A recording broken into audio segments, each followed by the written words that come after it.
Thanks for listening to the ArtTactic podcast. I'm your host, Adam Green. The past few weeks in New York have been a whirlwind of art fairs and gallery openings, but the major highlight was undoubtedly the May auctions.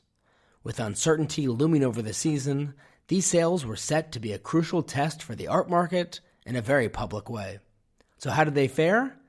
We break down the sales in this week's episode with Zachary Small, lead art reporter at the New York Times and author of the brand new book, Token Supremacy, The Art of Finance, The Finance of Art, and the Great Crypto Crash of 2022.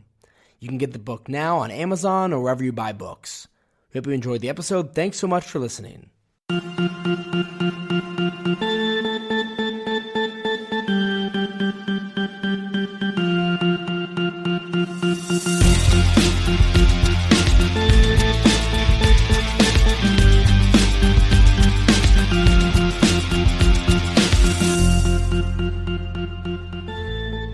Zachary, we're excited to have you join us to discuss various aspects of this major May auction season.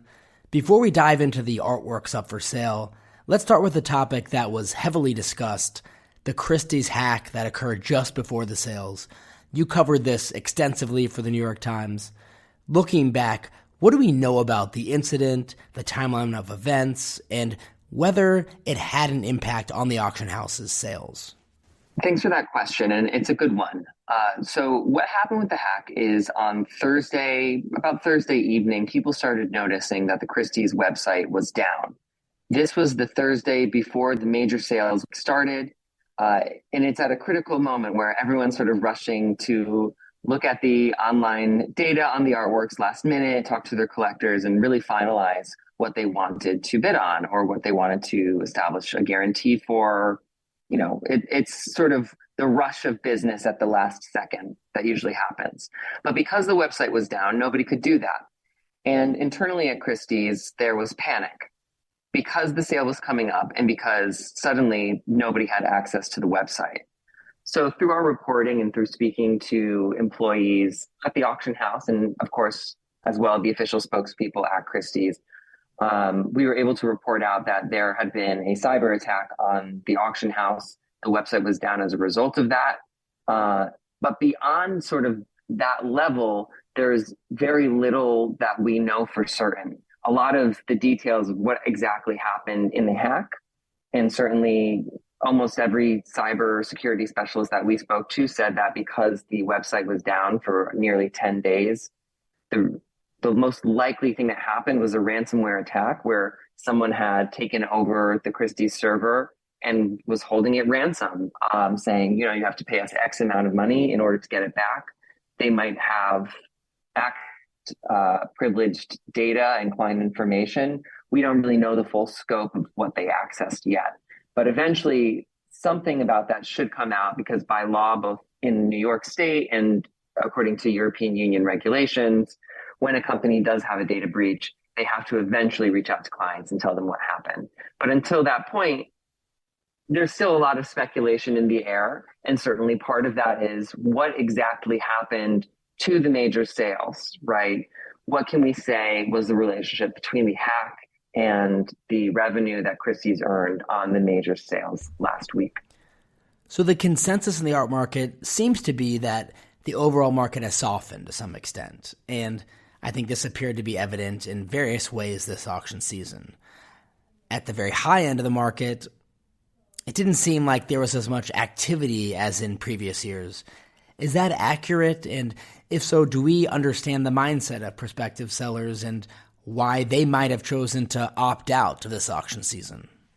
Yeah, for sure. And I mean, this saying around the auction room was that $20 million is the new $50 million. This sort of level of high estimates that we're seeing right now is much, much lower than what we've seen over the last couple of years. Part of the reason is because sellers, if they have something really expensive, really renowned to sell, they're not going to do it in a down market. If they're able to wait, they're going to wait. So we're seeing sort of less quality pieces arrive on market. We're also seeing less major estates, right? Death, divorce, and what's the other D? It's death, divorce, and debt. There we go. So the three Ds of the auction world are death, divorce, and debt. And for this cycle, there wasn't a lot of death, divorce, and debt, unfortunately, for the auction houses. So that meant that they really had to pound the pavement and find and secure individual lots to bring to sale. So you have sort of this confluence of a down market, buyers and sellers are skittish. The sellers don't want to part with anything if they don't have to right now. And then on the buyer side of things, everyone's looking at the estimates and they're really looking at the low estimate as the true price. They're not looking at the high estimate and thinking they're going to have a competitive time at auction.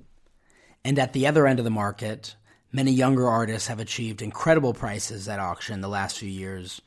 This season seemed to perhaps validate the recent idea that this type of speculative buying has slowed down for rising artists. What are the main takeaways about the market for younger artists after this auction season? Yeah, I mean, I think the speculative buying has slowed down to a degree. I think what happened over the last couple of years, where you had artists who were like fresh out of grad school, and they're like, some of them even in their late mid 20s, and their works were suddenly going for six figures. I think there's some that even passed the $1 million mark. Then this season comes around, and suddenly the speculators have moved on to other artists. So I think on the buyer side, they're still looking for this right fit.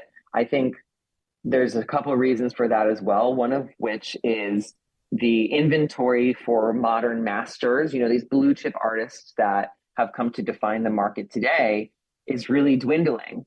And so there's a sense in the market of finding the next round, the next generation of art market stars. And that's still yet to be determined. So you're going to continue seeing the speculation on young artists. You're going to see the booms and the sudden busts just within like a cycle or two. Throughout this auction season, we witnessed hundreds, if not thousands, of artworks being transacted. What would you say is a bright spot that you'll remember from this week?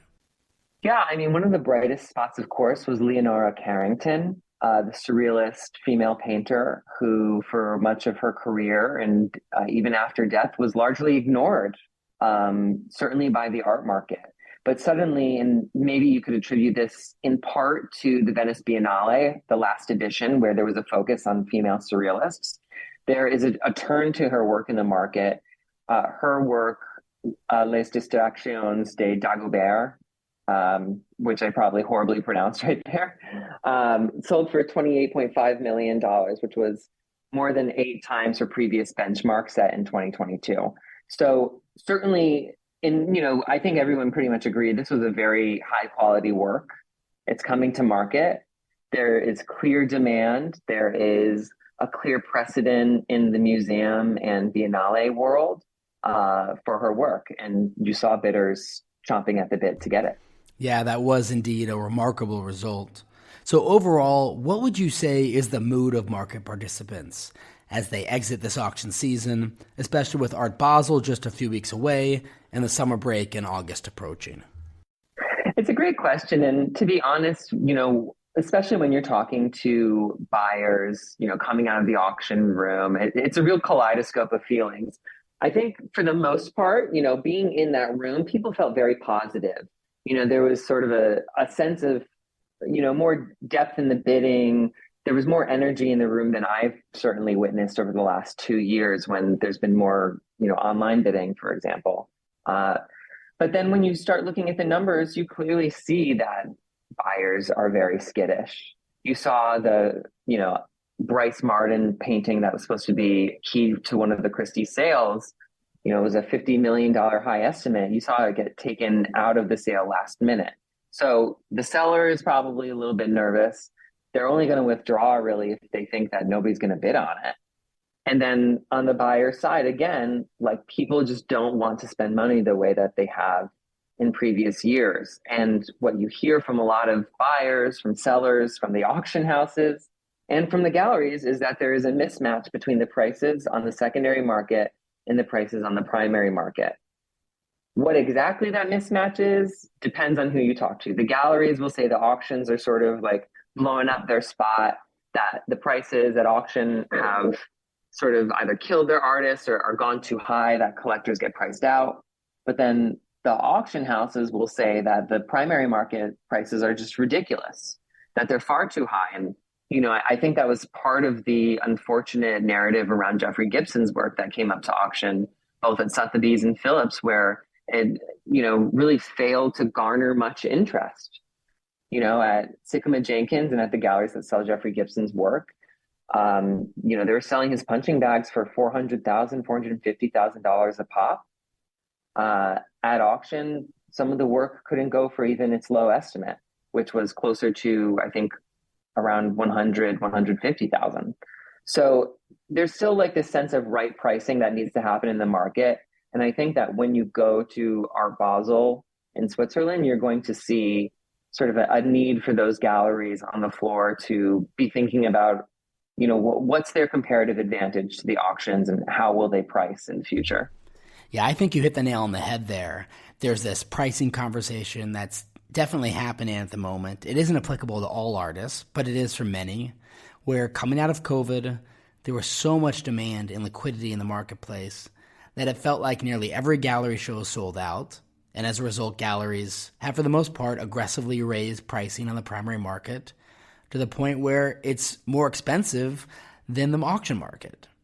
And once that happens, it can really stall an artist's market, or at least make the selling of their work on the primary market much more challenging, because not only is it cheaper at auction, but you can also theoretically really get picky and wait for the exact work you want to appear at auction. Yeah, and I think in the market, we're still kind of looking for that honest conversation when it comes to the difference between primary and secondary. Like if you are to ask someone at the tippity top of the market, you're going to ask a Larry Gagosian or a David Zwirner, they're going to tell you that the market's doing great, that they've sold out everything that they put up immediately when it goes on the wall. But if you start talking to some of those artists, as I have over the last couple of months, they'll say like, I'm feeling pressured. Like I was pressured to raise my prices and now my collectors can't buy my work. And I've spoken to a number of artists who've said for the first time in their careers, they've really had to themselves pound the pavement and meet with collectors, go to the dinners and schmooze to make sure that their work is selling. So I think it is probably more significant than we're really understanding right now in the market, just because of how people are talking. But certainly the artists are feeling the stress and the pain. Yeah, it's an interesting time, and we'll just have to see how all of that plays out at Basel in a few weeks and for the remainder of the year. So I also do want to ask you about your exciting new book that's coming out today, Token Supremacy, The Art of Finance, The Finance of Art, and the Great Crypto Crash of 2022. I know this is an area that you've reported on and covered extensively the last few years, but tell us about some of the topics you explore in the book. Well, one that might come to mind right now is, of course, the auction world. It was so interesting, to say the least, to be covering the hack at Christie's while at the same time getting ready to release this book. Because the relationship between art and technology, although it has this like really long history, I mean, they're kind of intertwined. You can go back to the beginning of MoMA, and they're doing exhibitions like machine art and putting typewriters on display in the gallery. That's certainly there. But what we saw with NFTs and the speculation around digital artworks and the prices, that was all sort of born through the logic of the art market. And certainly the alliances between the major auction houses and crypto and NFT buyers, created this sense of a major bubble for digital art. And, there were several points where NFTs really could have become a mainstay of the art world. You had traditional collectors ready to buy, which made sense because these are people from finance who probably have exposure to cryptocurrencies themselves. But at these critical turns, there were just these crazy scams, these implosions like the CryptoPunks auction at Sotheby's in February 2022, where they were supposed to sell like $30 million worth of these pixelated profiles of NFTs. And then, the consignor just says, JK, I'm going to rug pull you. And I never actually was going to sell these with you, and uses their valuation to get a short-term loan. So, it's this amazing friction where the art market created this sort of speculation on what the value of art is, this idea that, when we say priceless, right? An artwork is priceless today. I mean, what do you think, Adam? When we say priceless, does that mean what about its value? Well, I don't really use the word priceless because to me it's just sort of a fluff kind of marketing term. I guess when I think of the word priceless, to me, if I'm thinking about an artwork that someone owns and they're highly unlikely to part with it, you could say it's priceless, or at least they might say it's priceless, and that they wouldn't consider a reasonable offer for it, or perhaps even an unreasonable offer. So I guess priceless to me is used for an artwork that's likely won't be available for sale because the seller won't consider selling it at any price or any reasonable price. And if there is a work available for sale and it's marketed as priceless, well, that's clearly not true because it's about to be sold for some price. But that's really different, right? Like the actual definition of priceless is it has zero value. If you're saying something's priceless, it is $0. But now I think you're right. Like our idea of pricelessness means it has infinite value, that the price can only go up. And that's certainly how the art market has sort of marketed itself to investors and to sort of the retail market, that art is a better investment than the S&P 500, what have you. Crypto people came in and like optimized on that logic and blew it up. And now, of course, crypto is back, right? It all crashed in 2022. We're almost back to its peak. But one thing that's missing from this calculation is NFTs. NFTs are, although they are trading and, probably more substantial than listeners think, there's still like millions and millions of dollars being transacted through NFTs right now, like I think per week. It's not in this major narrative of the crypto resurgence or the art market. And I think it like is worth asking. And as sort of Token Supremacy does, the book is like, what is that culture of speculation? How did we get here? And what role does art play in the way that we, think about value and artistic merit today? Yeah, it's a really fascinating phenomenon. And this speculative bubble that we witnessed coming out of the pandemic, it really wasn't just limited to NFTs, right? But also crypto, real estate, luxury goods, and other things. But I love that you've written about this period and really the market phenomenon that was occurring then and still now to a degree. So as you have become an expert on NFTs and digital art through your reporting over the last few years, I do want to ask you, since we have you here, about the future of this space, in particular for maybe more traditional art collectors who may be listening to this episode. I've always felt that the NFT space will ultimately be filtered down to an extent where we have a few artists who will survive and be embraced by traditional museum curators, and consequently, perhaps the traditional art world will find them to be relevant and collectible. So if you are a traditional art collector looking at this space and maybe you want to begin collecting within it, what do you suggest as to where to look for guidance? It's a good question, but I think the real answer there is like, with this first wave of NFTs that we have, it was really dominated by a lot of platforms and influencers and some curators who kind of became those influencers, like Tina Rivers Ryan, who is now editor in chief of Art Forum, got a promotion kind of at the museum where she was before at AKG Buffalo Art, in part because of her work with NFTs. If you're still looking for sort of like, that influencer type in the NFT world, I think Christiana Paul at the Whitney has like a very careful way of looking at things. Regina Harsani, who's at the Museum of the Moving Image in Queens, is also like someone that actually knows the nitty gritty of the tech, which not a lot of the art people do. But really what you're looking for are those individual artists who are doing good digital art, to say, I think at this point to say you're an NFT artist is like saying you're like a floppy disk artist or saying you're a canvas artist. Like it doesn't really make sense. Like the art is the meaning and the concept. It's not necessarily the vehicle of transportation for the art, right? So I think that as we're sort of moving ahead, any artists that are sort of playing on the economics of crypto, what it means to code. But to me, and what was most interesting to me is like, what does it mean to live a digital life today? You and I are speaking through Zoom right now. I'm probably on my computer, like almost every waking hour of my day, unfortunately, unless I like go outside for a run.